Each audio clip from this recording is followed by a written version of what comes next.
अर्चना गुप्ता को प्रदेश अध्यक्ष बनाए जाने के बाद हरियाणा बीजेपी में नए युग का आगाज हो गया है। 40 साल के बाद बीजेपी ने अपने संगठन की कमान महिला नेता को सौंपी है और अर्चना गुप्ता को प्रदेश अध्यक्ष बनाया जाना मिशन 2029 और मिशन 33 के लिए साफ तौर पर एक बड़ी रणनीति लग रही है। नमस्कार, मैं हूं कुलदीप शुरान।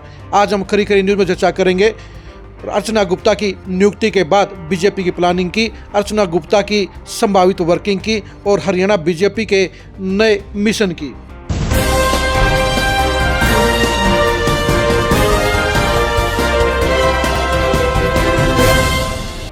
बीजेपी 2029 में हरियाणा में चौथी बार लगातार सरकार बनाने की प्लानिंग पर काम कर रही है।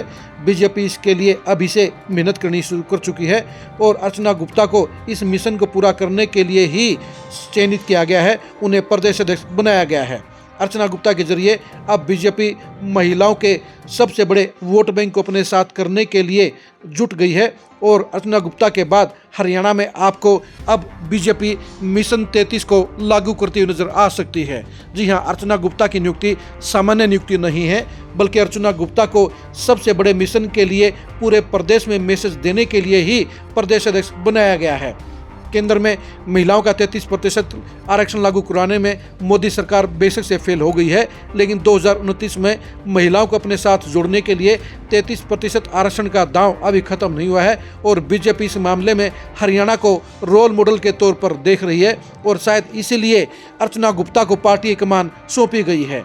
आपको आश्चर्य नहीं होना चाहिए कि अगले कुछ दिनों में हरियाणा में संगठन में बीजेपी 33% महिलाओं को जगह दे सकती है। अगर ऐसा होता है तो फिर अर्चना गुप्ता की जिलों की टीम में 10 महिला अध्यक्ष के तौर पर नजर आ सकती हैं। इसके साथ साथ राज्य कार्यकारिणी में भी महिलाओं की 33% संख्या आपको नजर आ सकती है। इसके साथ साथ आपको राज्य कार्यकारिणी में भी महिलाओं की 33% संख्या आपको नजर आ सकती है। यानी महिलाओं के मामले में अर्चना गुप्ता पूरे एक्शन मोड में रहेंगी। वो ज़्यादा से ज़्यादा महिला नेताओं को प्रोजेक्ट और प्रोटेक्ट करने का काम करेंगी। वो ज़्यादा से ज़्यादा महिला नेताओं को पहले संगठन में जगह देने का काम करेंगी और उसके बाद उनको टिकटें दिलवाने के लिए भी पूरी कोशिश करेंगी। यानी अर्चना गुप्ता के जरिए बीजेपी ने एक ऐसा मिशन छेड़ दिया है जो उनको डबल फायदा देने का काम करेगा।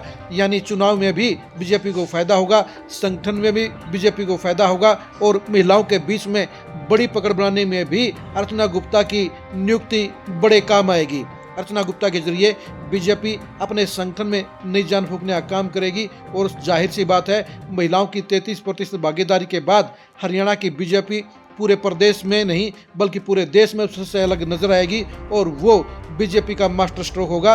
यानी बीजेपी ने एक मास्टर स्ट्रोक के तहत ही अर्चना गुप्ता को हरियाणा बीजेपी की कमान सौंपने का काम किया है और अर्चना गुप्ता अपने पूरे मूड के साथ, पूरे मनसूबों के साथ अपने भावी प्लान के लिए जुट गई हैं। तैयारियां उन्होंने शुरू कर दी हैं और पूरे बीजेपी के संगठन का खाका उन्होंने खोल दिया है और वो हरियाणा बीजेपी में अगले 30 दिन में बड़े बड़े फेरबदल करती हुई नजर आएंगी। वो महिलाओं की बड़ी एंट्री करवाती हुई नजर आएंगी और जाहिर सी बात है, संगठन में महिलाओं को 33% का आरक्षण दिलवाकर वो पूरे देश में एक नाजीर पेश करने का काम करेंगी। यानी अर्चना गुप्ता के जरिए बीजेपी बड़े लक्ष्य साधने की दिशा में आगे बढ़ गई है।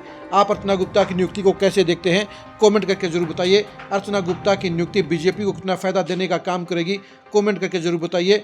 हरियाणा बीजेपी में अर्चना गुप्ता को अध्यक्ष बनाए जाने के बाद क्या क्या बदलाव होंगे और बीजेपी को उसका क्या फायदा होगा, ये भी कमेंट करके जरूर बताइए।